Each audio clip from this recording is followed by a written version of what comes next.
Não importa onde você olha no espaço, o universo vai te surpreender de formas diferentes. Mas talvez a luz seja uma das coisas mais estranhas e incríveis que temos à nossa volta. Ela pode iluminar os objetos, mas também pode transportar informações a bilhões de anos-luz de distância, sendo a nossa mensageira cósmica. Sua velocidade varia de acordo com o meio em que se propaga, mas sua velocidade base no vácuo é incrivelmente próxima de 300 mil km por segundo. Mas você já se perguntou como chegamos a esse número? De onde veio essa tal medida? No vídeo de hoje vamos entender a fundo como chegamos na velocidade da luz.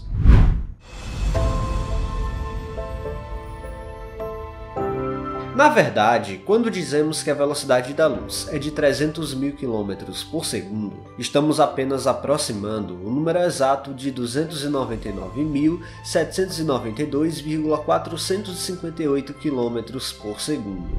Essa é a verdadeira e exata velocidade de propagação de qualquer onda eletromagnética no universo, não se restringindo apenas àquelas percebidas na forma de luz. O espectro eletromagnético é incrivelmente vasto, abrangendo ondas de rádio, passando por raio-x, ultravioleta, infravermelho e muito mais.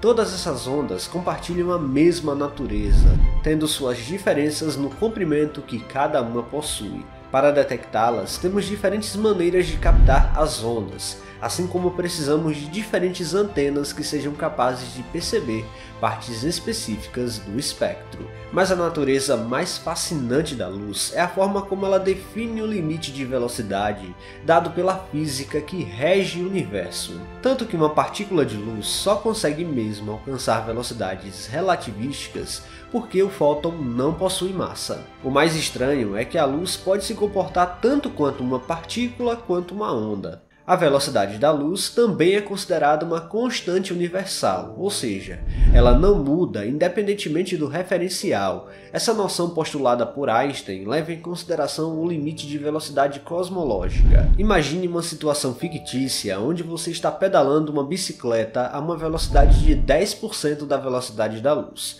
o que equivale a cerca de 30 mil km por segundo. Agora, acenda uma lanterna e pense um pouco sobre o que ocorreria com os fótons que saem dela. Há duas opções aqui: a luz sairia na velocidade comum, ou a velocidade da bicicleta seria somada à velocidade da luz que sai dessa lanterna. Qual seria a resposta correta? Bom, contrariando a nossa intuição, a velocidade da luz emitida por essa lâmpada da lanterna não seria somada à velocidade de 300 mil km por segundo da sua bicicleta imaginária. Lembre-se, a velocidade da luz é uma constante universal para um referencial estacionário ou em movimento, independentemente disso. Em circunstâncias normais, um objeto lançado de uma bicicleta em movimento teria sua velocidade de lançamento adicionada à velocidade de deslocamento da bicicleta em relação a um referencial externo. No entanto, isso não se aplica à luz, o que por si só já é estranho, mas é a natureza do universo. Portanto, não seria possível somar as velocidades para obter uma velocidade total de 330 mil km por segundo. A luz emitida pela sua lanterna hipotética ainda se deslocaria a uma velocidade de cerca de 300 mil km por segundo, independentemente do movimento da sua bicicleta ou do observador. Dessa forma, não resta sombra de dúvidas que a luz é de fato algo muito estranho, mas o seu entendimento completo revolucionou a astronomia para sempre. Não à toa é chamada de mensageira cosmológica, porque tudo que chega aos nossos telescópios vem através dela. Na primeira tentativa de entender qual era a velocidade da luz, em 1667, Galileu Galilei fez um experimento um tanto inusitado. Ele propôs posicionar duas pessoas em diferentes montanhas, cada uma com uma tocha acesa a menos de 1 km de distância uma da outra. Sua ideia era calcular a velocidade com que uma pessoa veria a luz da tocha da outra. No entanto, Galileu não fazia ideia que a luz era incrivelmente rápida. Mesmo estando a menos de 1 km de distância, o espaço era tão pequeno que a luz percorria essa distância em um instante. Assim, ele pôde inferir que a luz era pelo menos 10 vezes vezes mais rápida que o som. Mas convenhamos, 10 vezes a velocidade do som é algo bem próximo de 14.000 km por hora, o que é muito, mas muito distante do valor real descoberto algum tempo depois. Para sermos sinceros, a velocidade da luz pode até variar a depender do meio em que ela passa.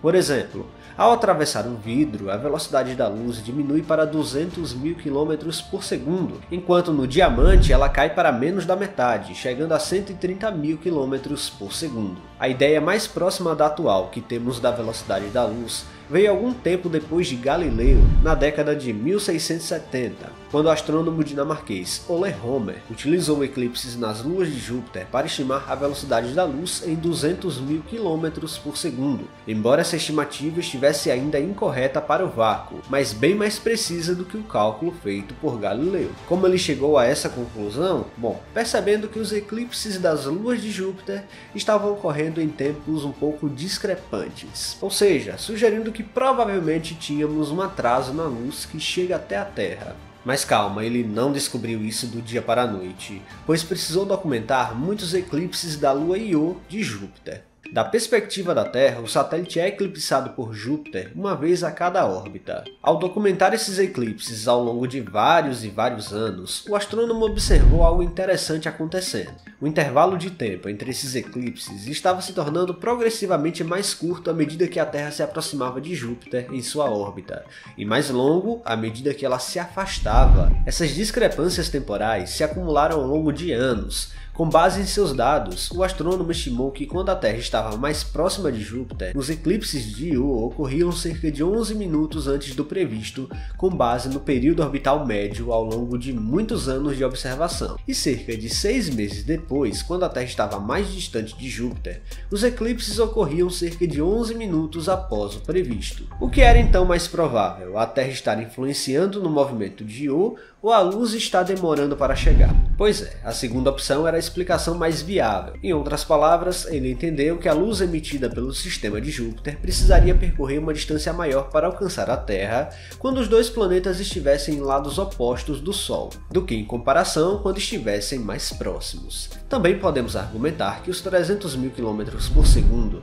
são simplesmente uma consequência da maneira como interpretamos a velocidade dentro das nossas próprias medidas padrão. De fato, se mudarmos para outro sistema de medidas, como milhas por segundo, a luz percorreria aproximadamente 186.000 milhas por segundo.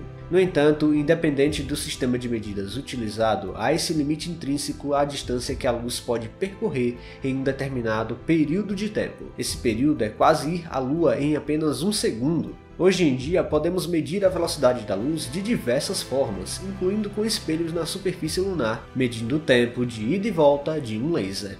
Enfim, a história da velocidade da luz é imensa. Sua descoberta transformou a cosmologia e a astronomia para sempre. A luz acaba sendo a junção da eletricidade e o magnetismo, não é à toa que chamamos de onda eletromagnética. Pessoal, se vocês gostaram deste vídeo, não se esqueçam de deixar o like aqui, que é muito importante. E se você não está inscrito aqui no canal ainda, convido você a apertar o botão inscrever-se aí embaixo. Até a próxima!